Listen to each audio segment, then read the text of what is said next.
Hello and good afternoon, and welcome to the third session in our 2018 Crisis Coach webinar series. I appreciate your taking the time out of your schedule to join us today. If you're on spring break, I really appreciate your taking the time from your break schedule to join us. We are going to talk about crisis communications and how trust and resiliency are your brand attributes. Preparedness and resiliency are definitely brand attributes, and how having a great preparedness brand instills trust in those for whom you have charge. That didn't come out right, but thanks anyway. Okay, I'm very happy to share information with you today. If you'd like to share information back, we have a couple ways you can do that. You can leverage the GoToWebinar dashboard widget. It should be on the right-hand side of your screen. There's a chat function in there. You can type in a question or a comment, and we are being moderated today by Bill Baker, who is the VP of Operations out of our Atlanta office, and Bill is always on the call with us. Also, Bill has just been named the president of the Association of Contingency Planners for Atlanta. So if you need any expertise, you can always reach Bill by calling our 1-800 number or writing webinars at firestorm.com. So lots of good ways to get in touch with us. Also in that GoToWebinar dashboard on the right-hand side, if you will open that, you will see under handouts that there is one of 5, and if you open that area, there's a PDF there, and that PDF is a companion piece to today's session. It is an infographic. It's not meant to be printed because it's very long, unless you have very long printer paper, but you can share that with folks via electronic means, and it's a great place to start conversations in your schools about communication. We'd love for you to connect with us when you have an opportunity. On Twitter, we are Firestorm Soul. On Facebook, we're Firestorm Solutions, Continuity Experts on YouTube. And on LinkedIn, we are Firestorm Solutions. Also, if you have any questions at any other time and you'd like to connect via social media, if you use the hashtag CrisisCoach, we'll see your message and be able to respond. Our attorneys like us to tell you that this session is not complete without any accompanying oral comments and discussion. Any work product provided by Firestorm should be read in conjunction with all guidance given by national, regional, local authorities, as well as your organization's personal counsel. And the information given and comments made in this webinar should not be interpreted as legal advice or legal opinion.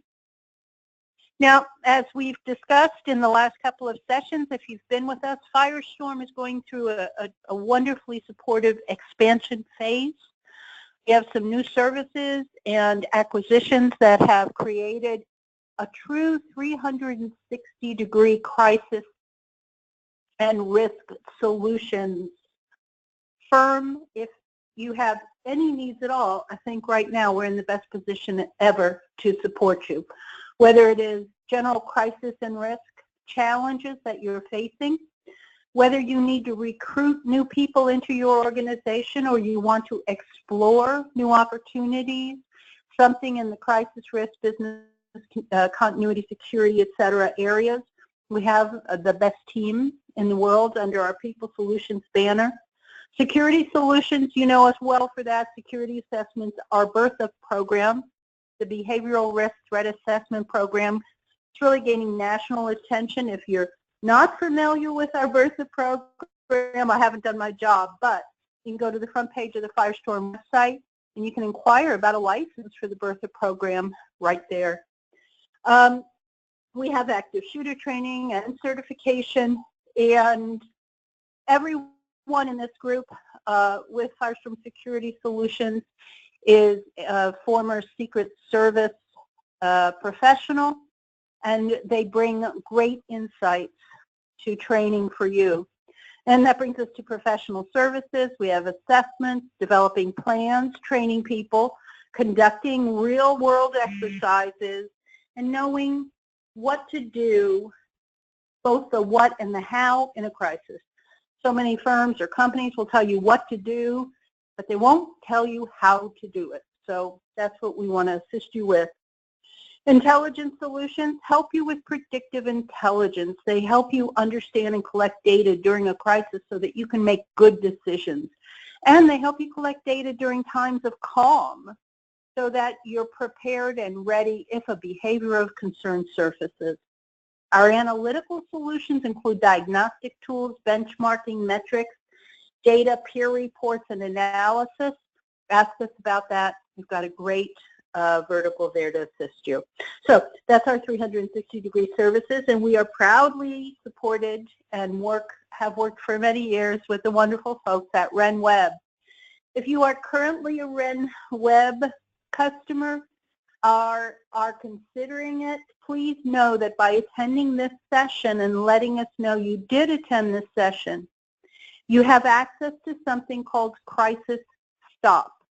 It's a very important feature of the services provided to you being a customer or a potential customer for RenWeb.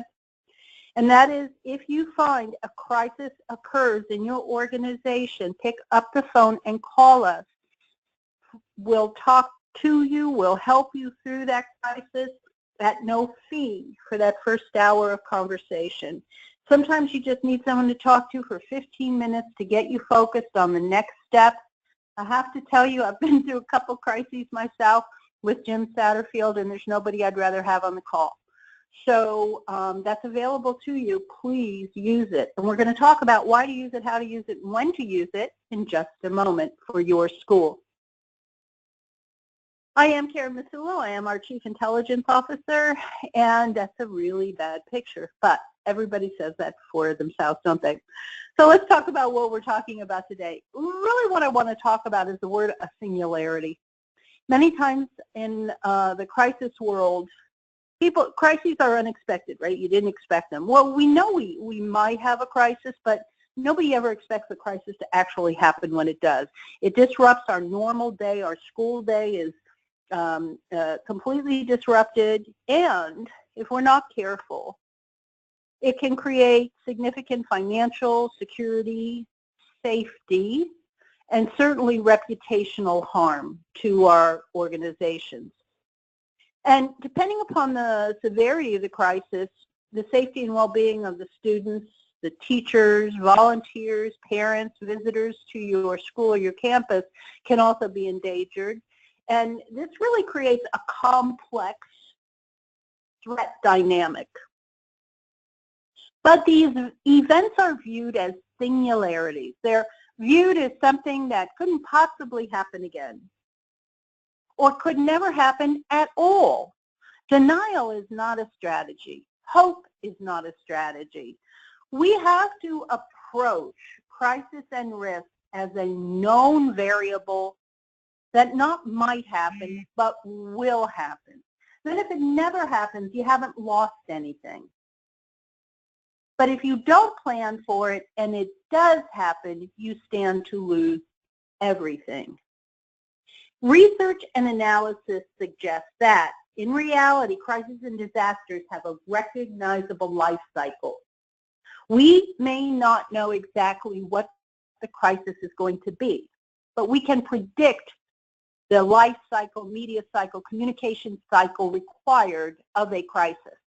So that's what we'll talk about for your school today, what we know. We know that caring and acting upon initiatives that highlight the health and safety of everyone in your organization, the well-being of the people in your care, by extension, your entire community, demonstrates a sincerity of purpose that elevates and is reflected across your entire organizational brand. We know that parents want to send their children to schools that have a sincerity of purpose, whether it is religious point of view that is in line with the parents, a security point of view that is aligned with the parents, an educational point of view. Those are the cornerstones of what we do.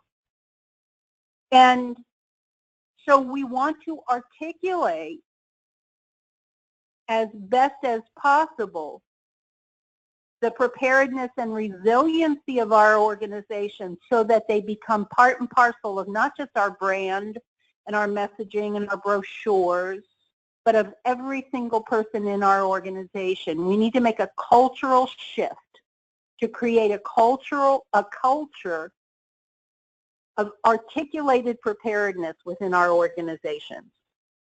Why? Well, this is why. This is a picture taken when we were called into Virginia Tech for the tragic first shootings on that campus. And this was a small sampling of the media trucks that were slightly off campus and surrounding the school for weeks. This is why we must make sure we have articulated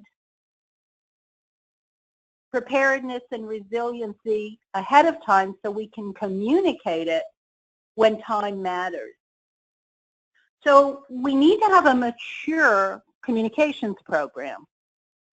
Whether you have 2 people in your organization or 2,000, we want to follow the same approach. We want to have clearly assigned roles and responsibilities in a crisis. We want to have home bases. Those are set pieces of communication that are throughout the organization.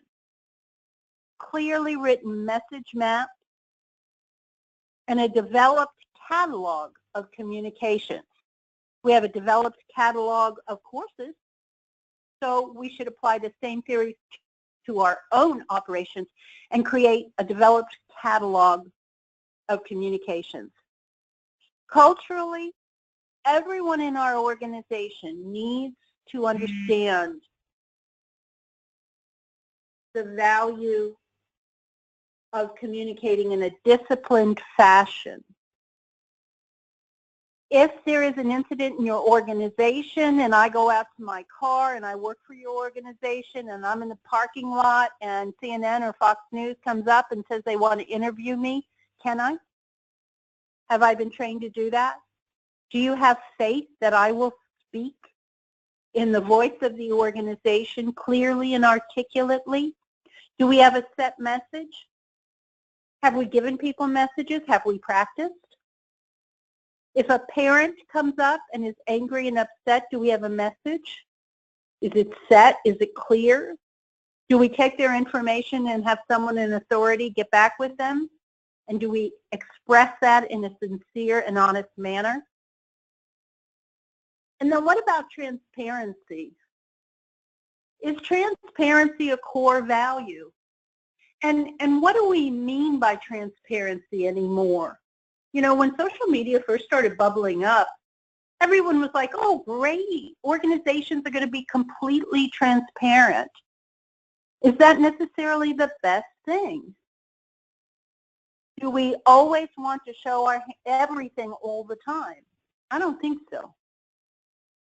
Because we need to consider the safety of the people in our care. And so we have to be very careful how that communication comes out.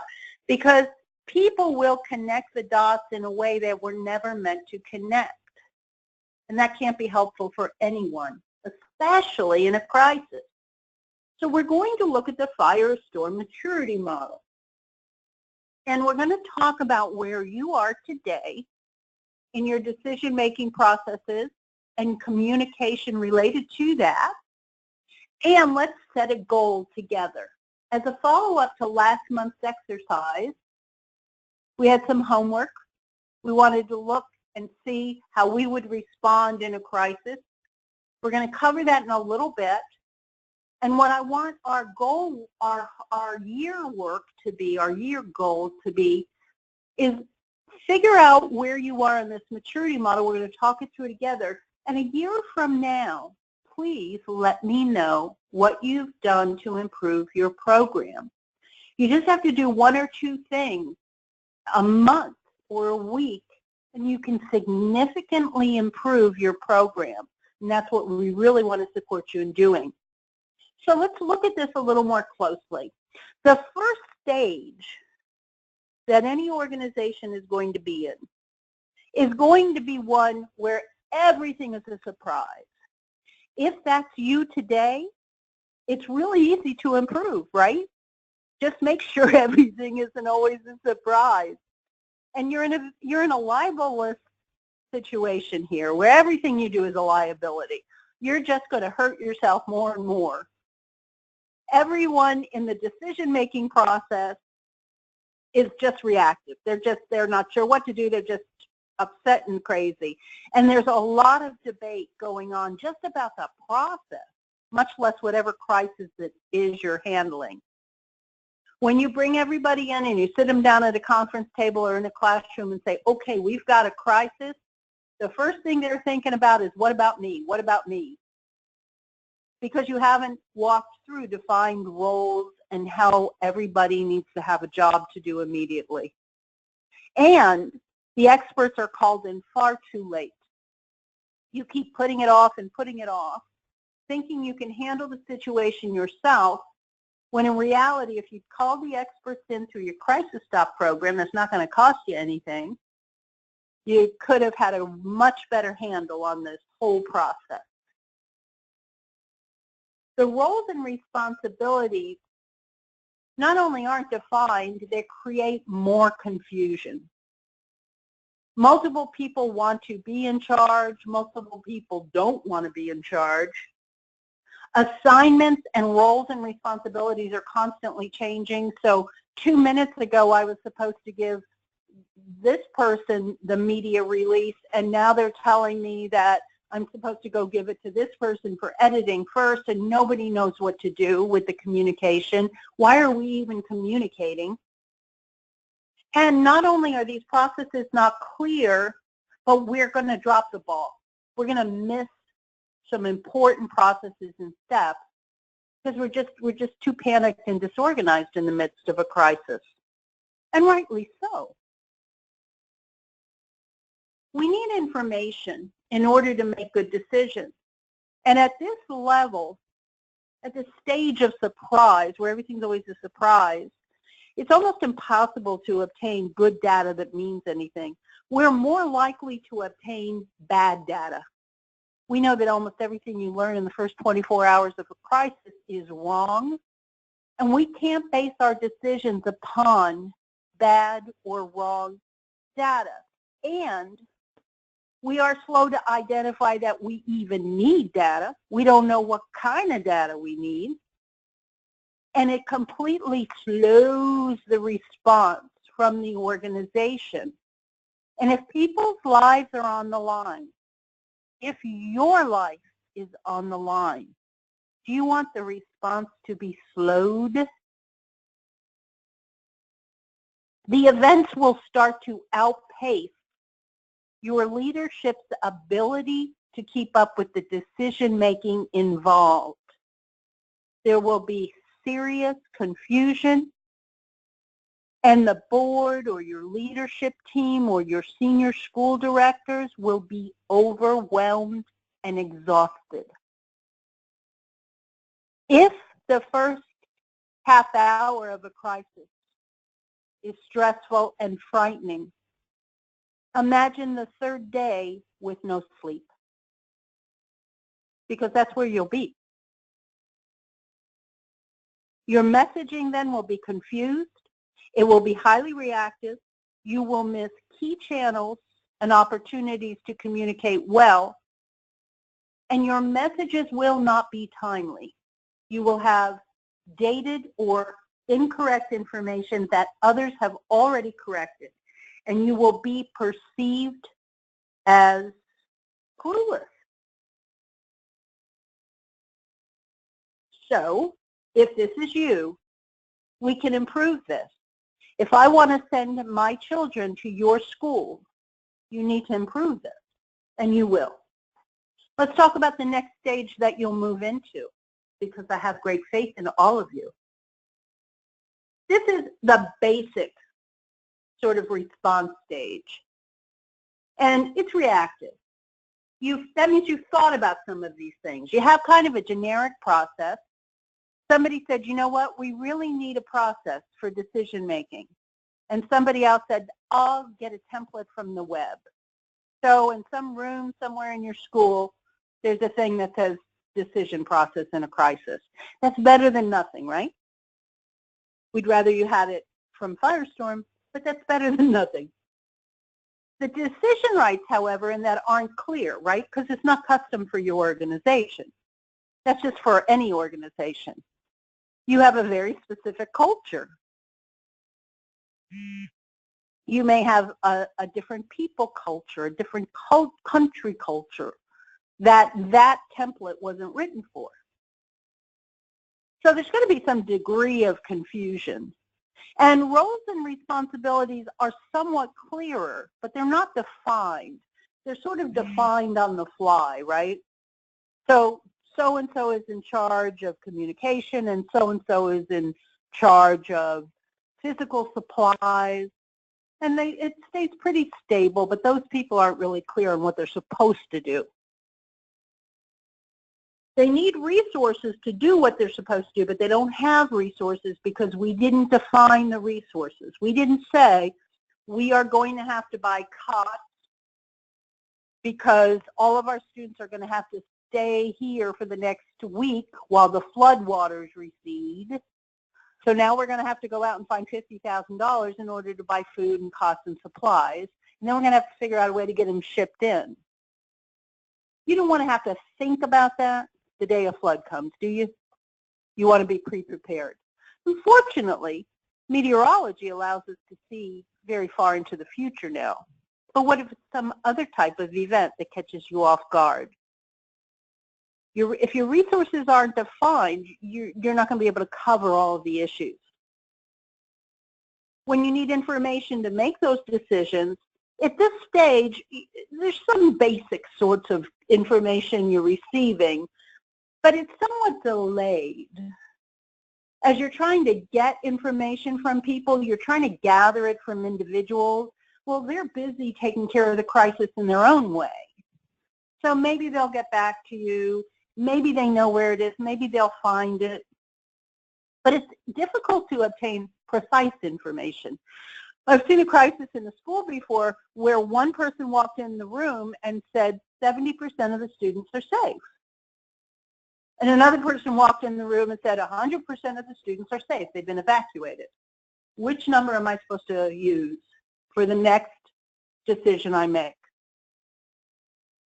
When it comes to that decision making, if I don't have the right data, if we don't have the right resources, if we don't have the right people in the right spots at the right time, it's going to delay my ability to make decisions. And I'm going to have to react to events as they happen. And that becomes really expensive. I don't know about your school, but I know most schools that I deal with are on a really tight budget.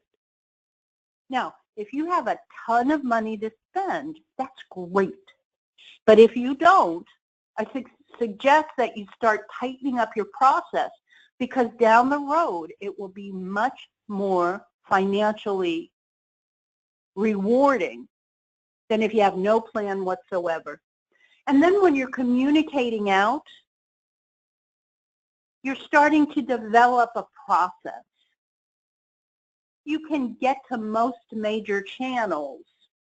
The messaging is still reactive, remember, because we're not getting information when we need it, but at least we're getting it out there. And it's somewhat effective to the situation.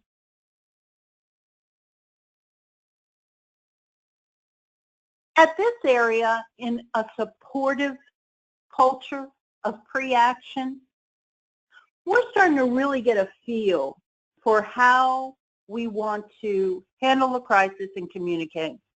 We're starting to be very mature about who we are and why we're doing what we're doing. You can be proud to be in this phase. We have a defined process structure with defined decision rights and little debate about it. So our leadership team or our senior team or our behavioral management team, whatever our team is, we're not infighting, we're not confused, we're not scared. We know our leadership and our roles are clearly defined. Our roles are aligned with processes that we've practiced, that we've established, and we have associated those processes and established procedures with different event types. And different people may be aligned to those different event types, and we have defined what resources may be needed. So we may have a certain team of people involved in a significant weather event, and while those same people may be involved in a reputational event, their roles may change because we have identified our strengths and weaknesses through testing and training. The information we're getting is basic predefined data. It is event specific. We know exactly what we're looking for. We can quickly get our hands on the data we need to make decisions. And it speeds our decision making. We're adequately responding to events. We have a clear and efficient process. We're updating information in the way it needs to be updated. We're using media outlets in the way they're meant to be used. We got the right hashtag on our Twitter account so that when people are looking for information, they can find it. If you're in the middle of a major event and you don't use the hashtag that everybody's using, nobody's going to see your information. They're going to see all that other junk.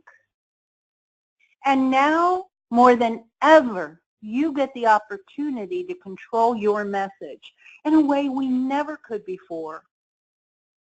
The days of you had to get out in front of an issue really are over because we can talk to our own constituency in a highly effective, immediate manner. You have the tools via RenWeb to be able to communicate in a variety of ways and manage all of that administrative back end is managed so effectively. You can get in touch with students, with parents, with vendors, with religious leadership in your town or your city or your province, with governmental leadership if you need to get your mayor or your police or others involved. You can reach out to them yourself very quickly through email, text message, social messaging, via your website. And those things take time to set up, to understand. So start today so that next year in March, when we have a similar session, you're going to be 1 year advanced in your program.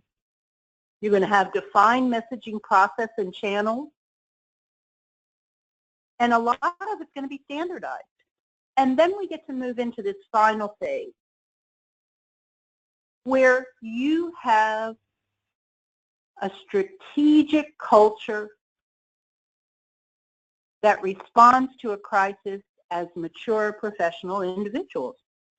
You have a clear playbook for many major crisis types and clear and known decision rights related to that.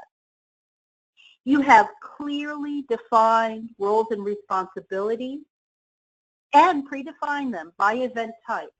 Then you outlined resources associated, and then you trained people. And after you trained them, you tested. That's impressive.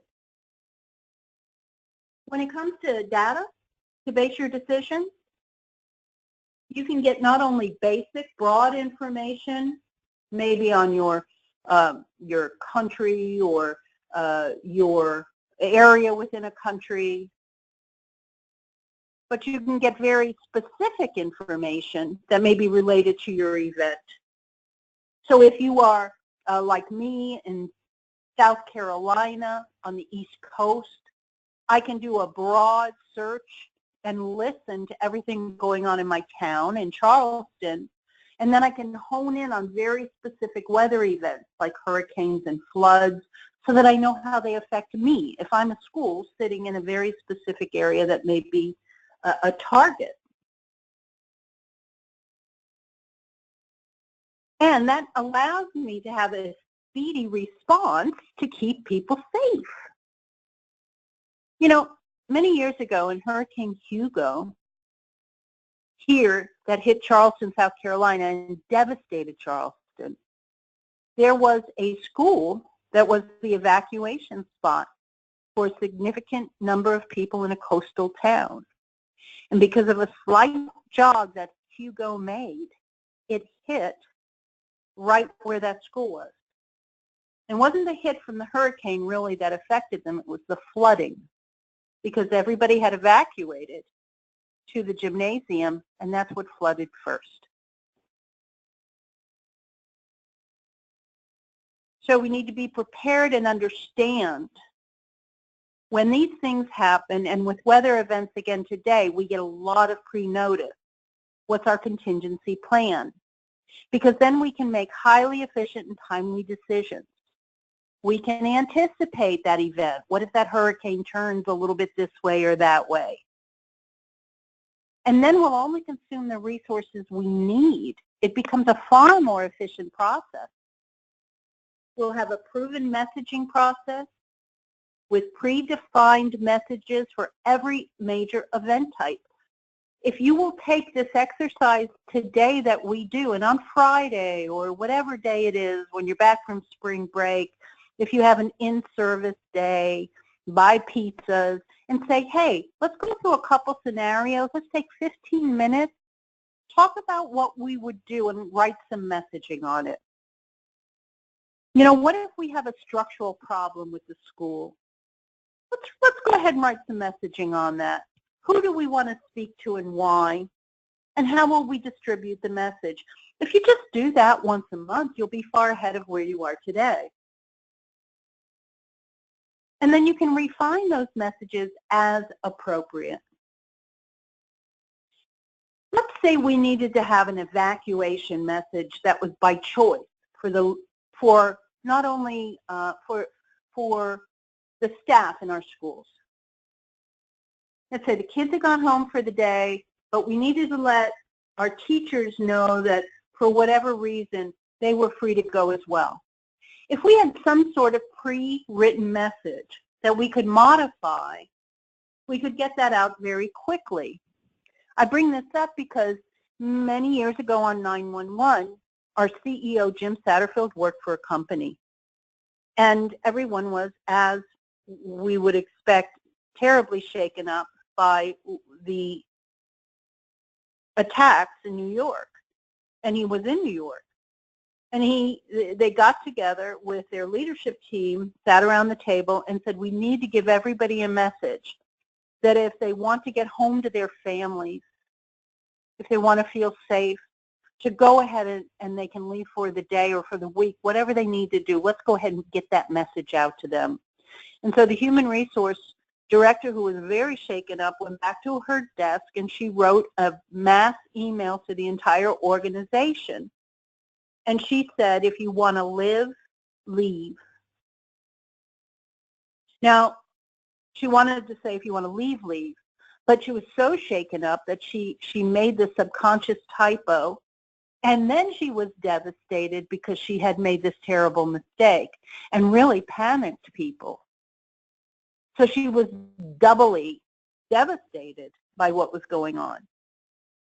By preparing simple messages ahead of time, we can control and disallow miscommunication to happen. And it takes the pressure off of people who are already stressed in highly stressful situations. Now, which are you? Now, as you look at this, Be honest with yourself and your teams and say, you know, I think we're at stage 1. Let's get ourselves to stage 2.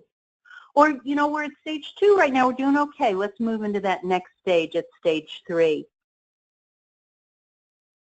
And suddenly the control of your programs, the alignment of your programs, and the value of your programs starts to become clear. And you articulate it in a way to potential parents and other attendees of your organization that becomes incredibly powerful. Now, during a crisis, remember, you do not have to talk to the media. You know, newspapers are really irrelevant at this point. They need to find some way to make advertisers pay for something. And so it's that old adage of if it bleeds, it leads. And it's a terrible thing to say, but that's the truth.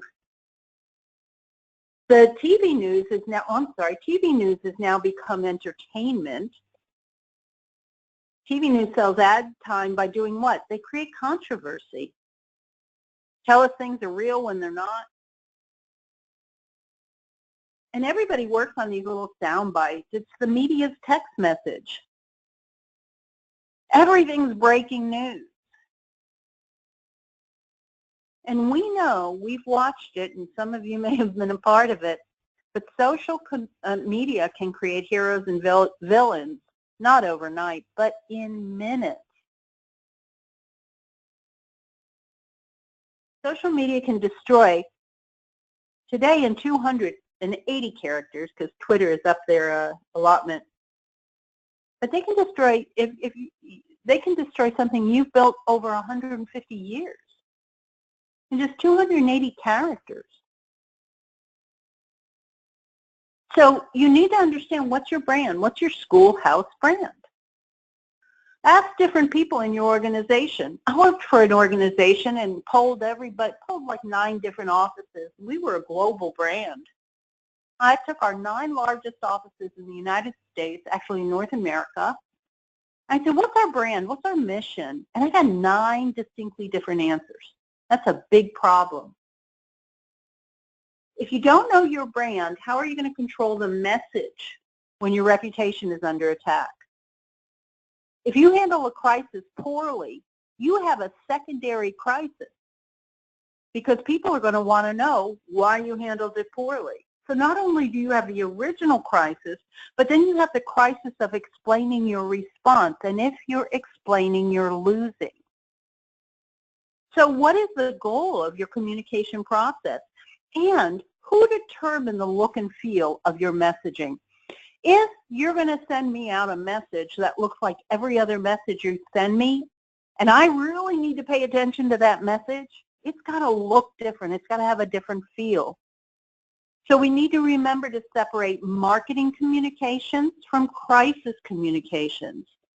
Marketers are trained to engage, and crisis communication is different. While we want to be engaging, we have some different messaging that we need to get across. We need to reinforce our mission. We need to reinforce our organization's philosophy and strategy when it comes to risk. Have clear communication policy. We had someone issue a threat against the school last year, and the threat came in via a social media account that was monitored by a marketer, and the marketer did something we would never advise. They engaged the person making a threat and inflamed the issue. So you have to have these very firm communication policies in place, and then define why you're communicating. Why we're communicating is very simple. Put these 4 blocks somewhere around your school in a room. We communicate to build, maintain, or restore trust, to improve knowledge and understanding. That's why we teach for the truth, to guide and encourage those in our care, those who interact with us, toward appropriate attitudes, decisions, actions, and behaviors, and to encourage collaboration and cooperation, whether in calm or crisis. Now let's talk about that word transparency. Define it for your organization. Sit down with your folks and say, what does transparency mean to us? And it's different for every organization. There's no right or wrong answer here, but you have to define it. So you have to define, in our organization, is there a difference between transparency and full disclosure? Is transparency a core value of our school and our organization? Or is it actually an unfortunate side effect? Do we understand our audience and how they want to receive this information?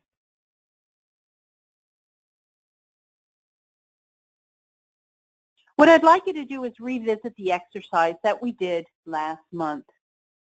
This was where we said we had a teacher in our organization anonymously accused of having an inappropriate relationship with an unidentified student who is putting it out on social media, and suddenly it's going viral. We asked, what do we need to do next, and who did we need to inform? And today we're asking, what are the next steps in communication? Do I have enough data coming in that I can make the right decisions? Then we said that we had parents exploding on social media about the event. We said we had a marketer engage with those parents and create a secondary event. And we received simultaneous phone calls from parents, our internal folks, our director of religious services, everybody asking, what's going on, what's going on? Will you leverage social media when you communicate? I'd love to hear your answer, because remember, you don't have to communicate. But if you do you know what the repercussions will be? The only way you're going to be able to do this effectively is if you message map it out ahead of time. Clear, concise messages are created asking why we're communicating, what we want our audience to know, what misperceptions or erroneous information needs to be corrected, and then we're going to have 3 key messages that communicate our talking points. Remember when I said there's a document you can download via GoToWebinar? That outlines what your base messaging can be. We're going to prepare supporting message points around each key message, decide what medium we're going to use to get it out. Keep those messages short and simple and to the point. Always remember Mark Twain said to a friend once, I'm sorry for the long, poorly written letter, but I didn't have time to write a good short one. And then you want to practice delivery, so that no matter who asks you, parent, vendor, parishioner, mayor, official, that everyone in your organization is speaking clearly and articulately with the same message. Okay, what I'd like you to do is download that infographic from the GoToWebinar area and let us know if you need some help. You can contact us for a free assessment. It takes about 45 minutes. It's a conversation. We talk about some different areas and give you a report that really helps you assess what next steps are going to be in a general vulnerability assessment way. Call the Crisis Stop program if you have a crisis, please. If you have a crisis tomorrow, if you have a crisis today, if you have a crisis in the next 10 minutes, you pick up the 1-800 number. You're going to get Bill Baker, who's on this call today, and Bill is going to make sure that you are directed to someone who can immediately help you figure out what to do next in a crisis. And then, of course, please register for our next session next month. This is the infographic that you can download. It's a great little piece. And I want to thank you for taking the time to join us today. This session will be up on our YouTube channel in a couple of hours.